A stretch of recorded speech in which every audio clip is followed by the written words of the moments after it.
നമസ്കാരം. കലിയുഗത്തിൽ, ആധുനിക യുഗത്തിൽ വിവാഹത്തിന് മുഹൂർത്തം നോക്കണമോ? വിവാഹത്തിന് മുഹൂർത്തം നോക്കേണ്ടതിൻ്റെ ആവശ്യമുണ്ടോ? കലിയുഗത്തിൽ അതിൻ്റെ ഒന്നും കാര്യമില്ല. ഇഷ്ടപ്പെട്ടാൽ ഒരാളെ ഇഷ്ടപ്പെട്ടാൽ എങ്ങനെയെങ്കിലും വിവാഹം കഴിച്ചാൽ മതി എന്ന് ഇരിക്കുന്നു. അത് ശരിയാണോ?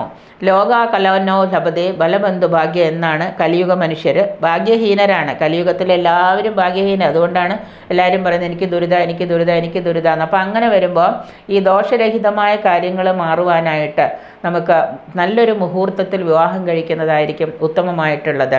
ശ്രീ പരമേശ്വരൻ പാർവതീദേവിയെ വിവാഹം കഴിച്ച മുഹൂർത്തം ഏകാർഗള മുഹൂർത്തമായിരുന്നു എന്നുള്ളത് കൊണ്ട് തന്നെയാണ് അവർ രണ്ടുപേരും തമ്മിൽ പിരിയേണ്ടി വന്നത്.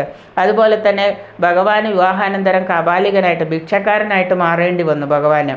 അതും ഈ പറയുന്ന വിവാഹ മുഹൂർത്തത്തിൽ വന്ന തെറ്റുകൾ കൊണ്ട് തന്നെയാണ്. അപ്പം നമ്മൾ നളന് വിവാഹത്തിൽ പ്രശ്നങ്ങളുണ്ടായത് എന്തുകൊണ്ടാണ്? വിവാഹ മുഹൂർത്തം ദോഷാധിക്യം ഉണ്ടായതുകൊണ്ടാണ്. അപ്പം വിവാഹ മുഹൂർത്തം കലിയുഗമായാലും ഉറപ്പായിട്ടും നമ്മൾ കലിയുഗത്തിലെ ദുരിതങ്ങൾ മാറാൻ, ദാമ്പത്യത്തിൽ ഡിവോഴ്സുകൾ കുറയ്ക്കാൻ നമ്മൾ നല്ലൊരു മുഹൂർത്തം കണ്ടുപിടിച്ച് വിവാഹത്തിന് കണ്ടുപിടിക്കേണ്ടത് അത്യാവശ്യമാണ്.